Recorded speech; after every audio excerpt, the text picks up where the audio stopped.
La première image qui m'est revenue du côté de Chap, c'est une PGW, je me rappelle de toi en train de courir derrière Domingo pour avoir une photo. Dimanche 20h, Domingo Radio Stream sur Énergie. Pose-leur Terminé, tes questions. mec. Ah bah ça fait plaisir, en vrai ça fait plaisir de vous avoir ici sur Énergie. En vrai c'est quand même dingue quand on sait d'où l'on vient chacun de nous et tout, de se dire qu'on est là à parler de nous comme ça à la radio, sur une radio nationale. J'ai cherché du coup mes premiers souvenirs que j'avais avec chacun de vous en me disant mais attends, mais ils ont démarré de tellement loin ces gars, c'est incroyable. La première image qui m'est revenue du côté de Chap, c'est une PGW, je me rappelle de toi en train de courir derrière Domingo pour avoir une photo. Genre, je me suis dit c'est vrai Chap, c'est ça putain. Non mais histoire vraie ou pas? Histoire vraie. Non, alors, Ouais. Semi-vrai quand même. Peut-être un peu. c'est un peu une histoire fausse, tu mais pourrais c'est peut-être pas. semi-vrai, on va C'est dire. semi-vrai. Hein. Qui allait en marchant. Je suis allé en marchant déjà. Je trouvais que de dire courir, ça faisait un meilleur effet. Parce que pendant un an, son vrai surnom officiel, c'était Chaplabo quand même. Il y a eu ça, il y a eu ça. On m'en est pas là pour juger, mais il n'empêche que c'était le début. Amaury, moi, le premier souvenir que j'ai de toi, c'était avec Eclipsia. J'étais passé une fois et je te voyais en train de te prendre la tête pour essayer de connecter plusieurs studios sur une même régie. Ouais, Et je me suis dit, dit, mais ce gars-là, il en a dans le crâne et ça se voyait que t'étais un débrouillard et un peu solo dans tes galères. Genre, il n'y avait pas trop de gens qui monde sur place. Ouais, mais il y au moins- avait des mecs, mais bon. Au moins tout marchait et C'est ça. c'était assez. Donc ça montre les deux personnalités. Elles sont très différentes ce soir.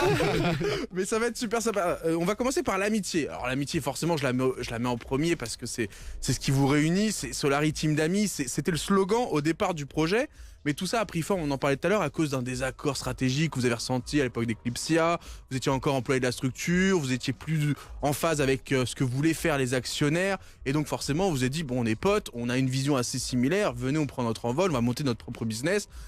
Il faut les couilles qui vont avec, mais vous y êtes allé, vous êtes parti à Tours, vous avez monté, je me rappelle, vous avez monté vos propres murs, limite, à faire la peinture, les studios et tout. Le parquet. Le parquet. Ouais. Donc le Solari Team d'amis, ça fait vraiment partie du squelette de cette entreprise, du fond de cette entreprise. Mais beaucoup de temps est passé depuis et je voulais savoir si c'était encore d'actualité. Je me doute bien qu'il y a toujours une très bonne ambiance, un côté très convivial, très familial. Tous les joueurs qui passent, ils reviennent avec ce message-là en bouche. Mais honnêtement, maintenant vous êtes tous les deux maintenant deux chefs d'entreprise, deux grands stratèges dans un business en place assez juteux en France, dans une ville où il y a tout à faire.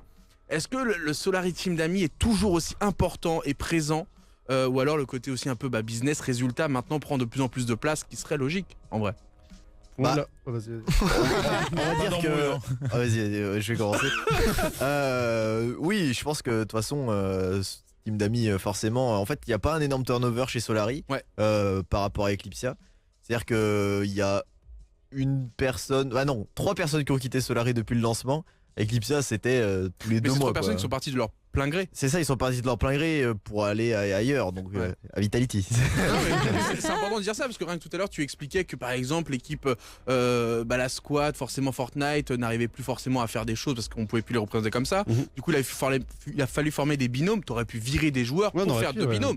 Au lieu de ça, vous avez formé 3 binômes, donc recruter pour ça engage de nouveaux risques. Pourquoi cette mentalité, pourquoi cette envie de se dire tiens, le gars il a cru en nous, il est monté dans le bateau, on va essayer de le soutenir jusqu'au bout quoi. Surtout du côté Fortnite, en gros, on a lancé le projet genre très rapidement au début. Ouais. Et ils nous ont fait confiance là-dessus, ils ont bossé comme des tarés, et c'est le côté où on laisse la chance à tout le monde, tu vois. On peut pas virer une personne du jour au lendemain juste parce qu'il a fait une mauvaise perf ou un truc. Vous avez pas peur que ça vous porte des fois ça Si, mais ce côté lié jusqu'au bout. on en est conscient, et un jour peut-être que ça arrivera, Ouais. on repousse au maximum. Il y a le côté e-sport aussi, le côté stream, Bien sûr, tant qu'en live ça marche bien, etc. Mais ça rend encore plus compliqué les choses. Ouais, bien sûr, mais là actuellement, ce que tu disais sur la Team d'amis, c'est encore plus gros. Je pense que tous les gens qu'on a actuellement locaux, c'est vraiment une énorme bande de potes. On est 25 maintenant et tout le monde s'entend hyper bien. Il y a pas un petit mec, il y a pas le mec toxique ou chiant ou autre, qui fait la merde ou autre.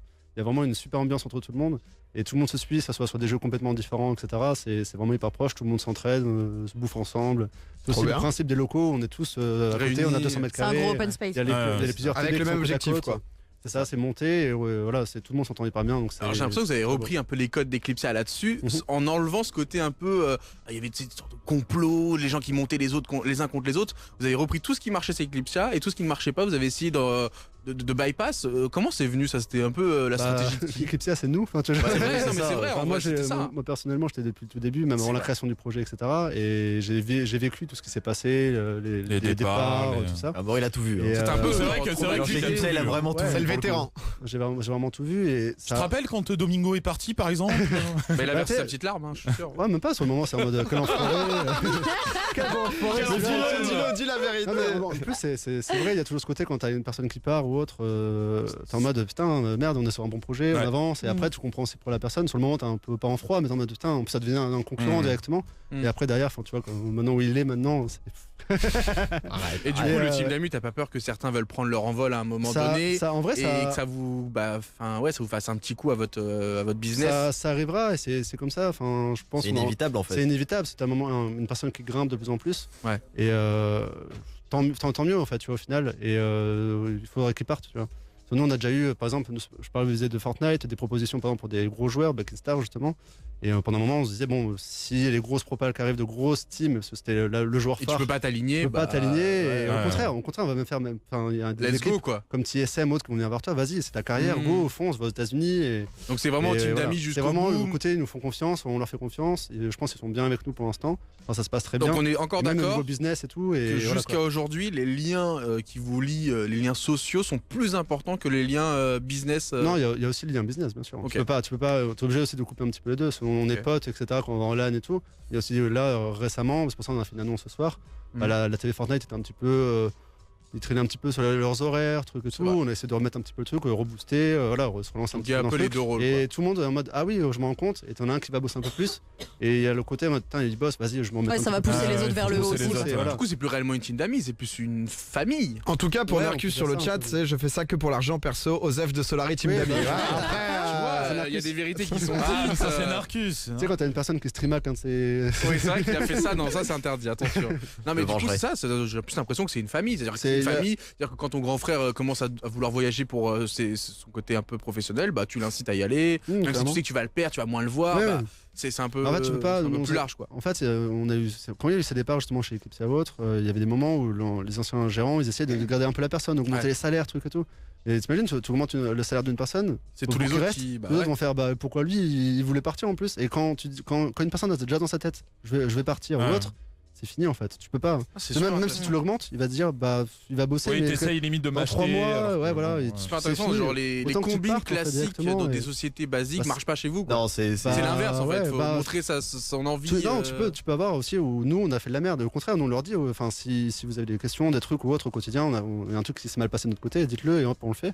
Mais pour l'instant, je pense que ça se passe très bien, tout le monde est content et le fait aussi qu'on puisse bien parler entre nous, même s'engueuler, on s'engueule très souvent tous ensemble, même entre actionnaires ou autres.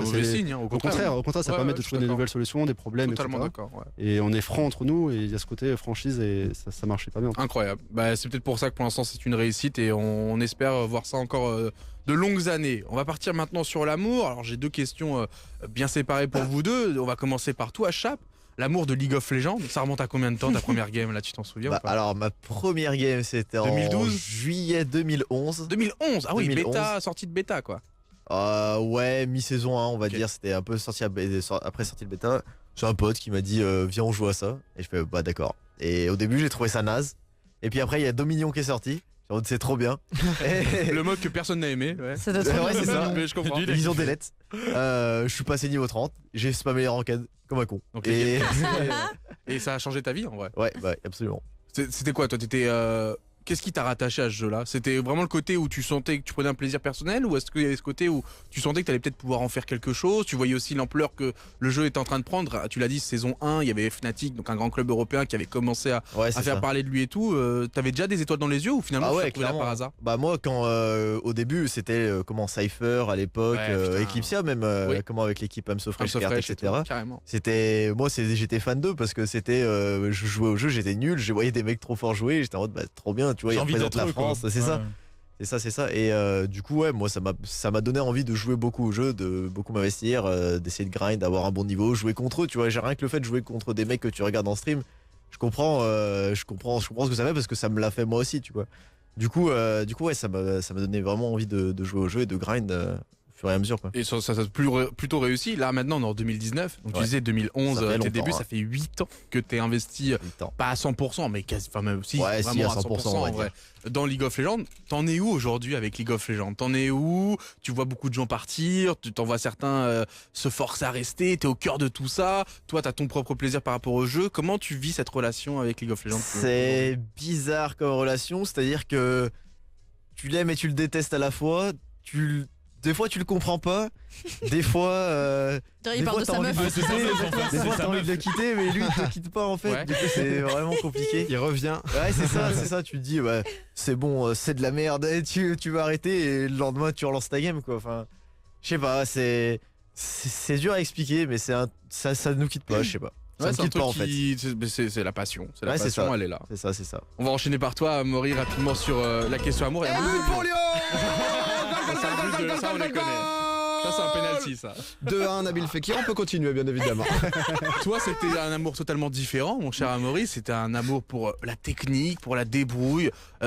Comment t'en es arrivé là? Moi, j'ai cru comprendre que t'avais totalement un autre métier. J'ai appris ça tout à l'heure chez Eclipse avant. Oups. Je sais pas trop si tu en parlais, en vrai, c'est pas si important. Infographiste, c'est ça, ouais. Voilà, t'as fait des belles infographies. Mais comment très beau visuel. Comment tu t'es retrouvé, du coup, à être dans la tech? Et à ce point-là, comment t'expliques? Honnêtement, parce que moi je sais ce que t'as vécu entre guillemets à Ashford ou quoi, où t'étais quand même l'un des seuls à devoir penser à ça, t'étais responsable de tous les problèmes, enfin c'était vraiment pas le truc évident à porter, et pourtant t'étais là, t'avais toujours de nouvelles idées, tu proposais toujours des solutions, tu t'allais brancher des câbles jusqu'à X heures du matin pour que ça marche, enfin tu vois ce que je veux dire, comment t'expliques cette détermination que t'as eue, certes on est arrivé là aujourd'hui, mais ça tu ne pouvais pas le savoir, mais pour ce milieu-là, et pour cette passion-là que tu as forcément, est-ce que c'est parce que ça te relie au gaming et que tu avais un lien avec le gaming, ou est-ce que c'est encore autre chose, ce côté où tu avais envie de changer de vie, changer de... Moi, c'était vraiment le côté visé du projet en fait. Ouais. Genre, je suis autant à fond chez Solari que j'étais chez Eclipse à l'époque. Totalement, ça je confirme. Et je pense aussi. C'est le côté, moi je kiffais trop justement de me dire, bon, on a ça actuellement, tu vois, en 2013, je crois, c'était au début d'Eclipse et tout. On avait Geria, Skyheart, etc., qui streamaient seuls. Et je me disais, mais moi je connais pas le League of Legends.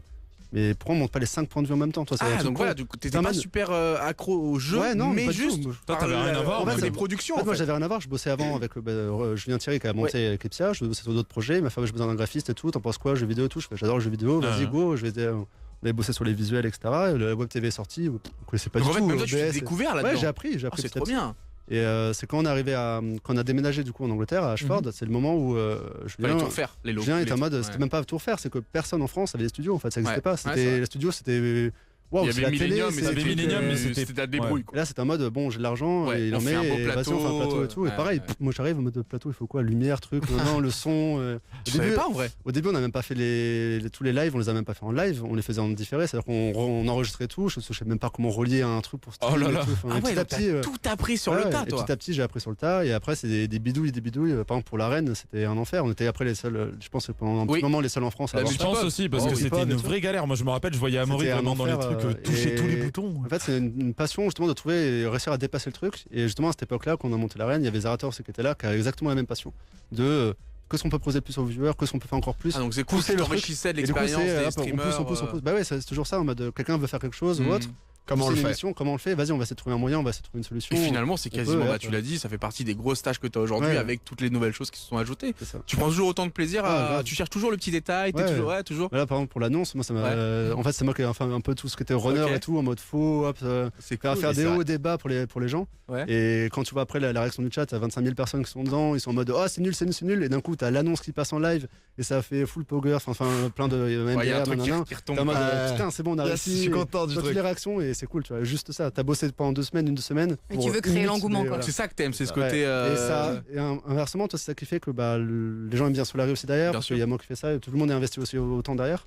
Et que on a envie de donner aux gens. Il n'y a pas d'homme de l'ombre. Tout le monde a son rôle. Si, on est homme de l'ombre. On a été mis en avant petit à petit. On a été mis en avant petit à petit. Très convivial. Intéressant, vachement intéressant. C'est vrai qu'on entend très peu ce genre de. Les personnes qui sont dans l'ombre prendre la parole, c'est vachement sympathique. On finit sur l'argent. Il nous reste 2 minutes, messieurs, pour être très honnête avec vous. Alors l'argent, ça va être un peu simple, mais en gros, vous êtes 8 actionnaires, si je dis pas de bêtises, actuellement chez Solari. Forcément, vous êtes un peu précipité au début. Partie d'Eclipsia, il fallait que tout le monde trouve une sorte de compromis pour que ça convienne à tout le monde. Est-ce qu'aujourd'hui, avec le recul, vous n'avez pas peur d'être autant actionnaire peut commencer à vous causer des soucis, ou même pour des levées de fonds, pour commencer à poser problème, parce qu'une boîte qui a 8 actionnaires, donc 8 personnes qui doivent se mettre d'accord sur des micro-décisions, c'est un enfer hein, pour aller lâcher 1 million là-dedans, faut y réfléchir à 8 fois. Est-ce que vous n'avez pas peur que ça vous joue des tours? Est-ce que vous en parlez entre vous? Est-ce que c'est quelque chose qui peut être amené à bouger? Et comment vous faites pour en vivre? Parce que 8 actionnaires, il y a les dividendes qui tombent, comment ça se passe là? En fait, nous on a la chance d'avoir le chômage en gros. Ok. Et ça, on en a encore. Enfin, là, on va commencer à se payer à peu près. Donc, après 1 an et demi, tu vois. Donc, tout ce que vous gagnez est investi dans la boîte. Tout va dans la boîte, sport, tout est investi et tout permet de faire des sports, faire la Corée, faire tous les voyages en Corée ou autres, tous les LAN. Donc là, vous avez commencé à vous payer. Ouais. Là, en gros, on a réussi à mettre de l'argent de côté et c'est à ce moment-là où on va commencer à se payer petit à petit. Et nous, on va pas se payer, on va se payer un SMIC, on peut le dire. Enfin, on en a déjà parlé plein de fois en live et tout. Nous, le but, c'est vraiment de garder au minimum, de faire le minimum de dépenses vis-à-vis de la société et de pouvoir investir et de pouvoir faire grossir le projet en fait directement. Tout est réinjecté. Il n'y a aucun intérêt demain. Non, mais je trouvais ça bizarre que vous ne payez pas vous-même et vous commencez à recruter encore plus de joueurs. Certes, ça fait augmenter une valeur, mais du coup, ça retarde votre gain. Mais c'est aussi le jeu entre guillemets de se dire peut-être que demain. Dans le temps, quoi. Voilà, c'est ça. Et du coup, ça va, tout le monde s'en sort au quotidien. En fait, c'est aussi pour ça qu'on habite à Tours. En fait, à Tours, on a un appartement à 400 € par mois pour la meilleure condition de vie, quoi. La meilleure condition de vie, etc. Pour très peu, en fait, pour un SMIC, t'arrives à vivre largement, t'es bien, quoi. Ok. Même si tu vois tes joueurs qui gagnent 50 000 €, t'es en mode. J'ai un bel appart, moi, ça va, c'est cool. Et ça cause pas trop de conflits cette situation où il y a certains qui sont actionnaires, d'autres qui sont un peu dépendants, tout ça. Non, au contraire, ça se passe très très bien, je pense. Et ils sont aussi contents du fait qu'ils sont tous, je pense, très bien payés. Et on a toutes ces opérations spéciales qui est aussi bien payées, bien reversées, etc. Donc ça va, vous avez trouvé un équilibre. En fait, on a cette notion, on a la chance d'avoir des anciens streamers justement qui sont avec nous.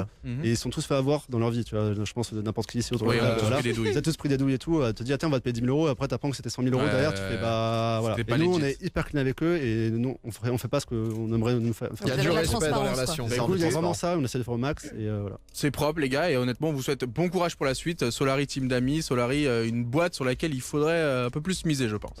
Domingo, Alicia, Douag, Zonk. Tous les dimanches, 20h minuit sur Énergie.